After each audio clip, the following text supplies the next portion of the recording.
High everyone, welcome back to Vishakha cooks. हिवाळा सुरू आहे आणि मार्केट संपूर्ण हिरव्यागार भाज्यांनी भरून गेलं आहे. ही भाजी करू की ती भाजी करू, सध्या असं चाललेलं आहे माझं. घरगुती पद्धतीने पालक लसुणी करायचं ठरलं. रेस्टॉरंट स्टाईल नेक्स्ट टाईम आणि लागली कामाला. प्रथम कढईत 2 चमचे बेसन रोस्ट करून घेतलं. त्याच कढईत पुन्हा तेल तापत ठेवलं. तेल तापेपर्यंत म्हटलं 10-12 पाकळ्या लसणीच्याही ठेचून घ्याव्यात. इथे लसूण ठेचते तिथे तेलही तापलं आणि बघते तर काय, तेल तापल्याबरोबर जिरे, हिरव्या मिरच्या, हिंग आणि कांदा यांनी तेलात पटापट उड्या मारून घेतल्या.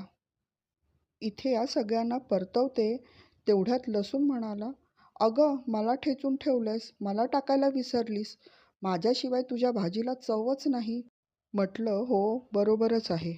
तेवढ्यात चिरून ठेवलेला टमॅटो म्हणाला, "अगं, मी राहिलो की."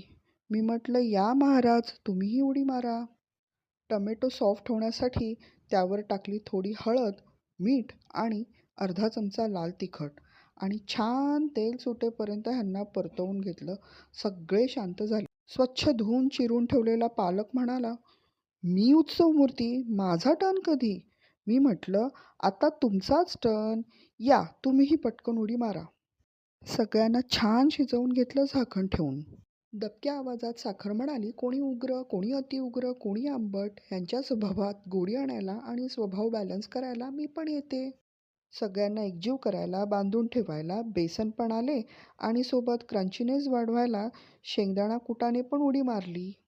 म्हटलं, ह्यांची सगळ्यांची एकमेकांशी छान ओळख होऊ दे. 2 कप पाणी घातलं आणि झाकण ठेवून त्यांना स्पेस दिला. तोपर्यंत तयार होणाऱ्या भाजीची लज्जत वाढवण्यासाठी खमंग फोडणीच्या तयारीला लागले. पुन्हा एकदा 10-12 पाकळ्या लसणाच्या ठेचताना लसूण ऐटीत म्हणाला, "आज माझं महत्त्व खूप." पॅनमध्ये 2 चमचे साजूक तुपात ठेचलेला लसूण, 2 सुक्या लाल मिरच्या, 1-2 चमचे तीळ, थोडेसे जिरे ह्यांची चुरचुरीत फोडणी करून घेतली. छान परतवून घेतलं आणि गॅस बंद करून त्यावर लाल तिखट अर्धा चमचा घातलं आणि सोबत कोथिंबीरही पेरली आणि ही चुरचुरीत फोडणी भाजीवर घातली. भाजीवर तडका दिल्याबरोबर भाजी एकदम खुश, खुदकन हसली. म्हणाली, "मला एवढं चमचमीत बनवण्याबद्दल विशाखा थँक यू." भाजी म्हणाली, "ए प्लीज विशाखा, मला भाकरीबरोबरच सर्व्ह कर हं." भाजीने केलं मला थँक यू आणि व्हिडिओ शेवटपर्यंत तुम्ही पाहिल्याबद्दल तुम्हालाही थँक यू. व्हिडिओ आवडला असेल तर लाईक, शेअर, सबस्क्राईब आणि कमेंट करा.